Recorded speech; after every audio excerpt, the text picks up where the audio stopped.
L'écologie, c'est la science des rapports entre les êtres vivants et leur environnement.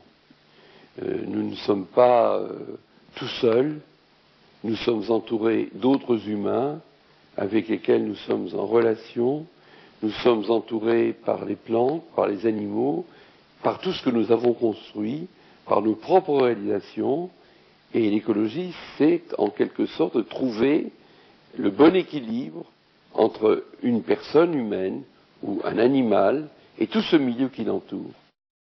Avec Natura 2000, l'Europe est quand même assez présente et je suis assez fier, dans le domaine de l'écologie, de me sentir un citoyen européen.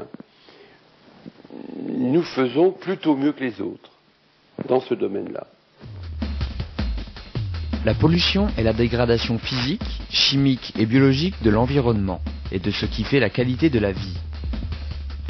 Les polluants sont des substances qui, en quantité trop importante, dans l'air, le sol ou l'eau, altèrent le milieu et perturbent le fonctionnement des écosystèmes. Il existe différents types de pollution. Il y a différents types de pollution, c'est sûr. Il y a des pollutions, on va déjà éliminer les plus faciles, c'est-à-dire les pollutions paysagères. Un gros tas de déchets au bord d'une belle prairie fleurie, par exemple, c'est une pollution visuelle. Donc, bon, ça en fait partie. Il y a des pollutions, justement considérées comme pollution, mais qui en sont peut-être moins, qui seraient, je sais pas moi, un gros bidon de fer là, qui traîne là. Effectivement, on peut considérer que c'est une pollution, mais qui a moindre mal et moindre importance, parce que elle ne pollue pas de manière chimique un système. Et ne détruit pas une partie de ce système-là, de cet écosystème, ou une partie de la faune et de la flore qui l'engendre.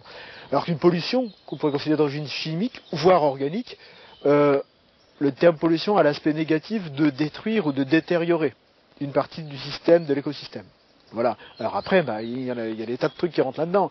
Il y a aussi bien des pollutions donc, chimiques qui peuvent être d'origine industrielle, par exemple, avec un rejet d'une industrie de bacs de décantation chargés en cyanure, par exemple, ou malheureusement certaines papeteries qui utilisent beaucoup d'organochlorés ou de chimie, une cuve fuirait, ou alors parfois quelques malheureuses interventions humaines qui laisse échapper quelques cuves dans les milieux naturels.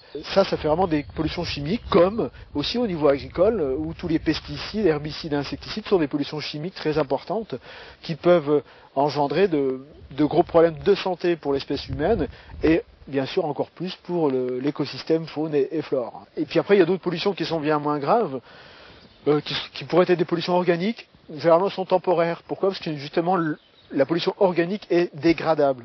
Alors, plus ou moins selon son intensité et sa densité, mais une pollution au nitrate, puisqu'on en parle beaucoup, et malgré tout reste relativement temporaire, puisqu'elle se dégrade dans le temps, puisque c'est un élément organique classique.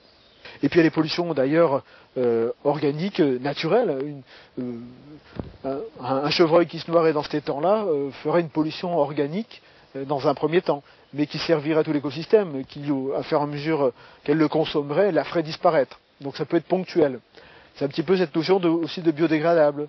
Par rapport à un sac plastique qui va prendre des dizaines d'années à se dégrader, un sac papier va être biodégradable puisque des bactéries vont pouvoir le consommer et le rendre à la terre et au sol et réincorporer tout ça en très peu de temps.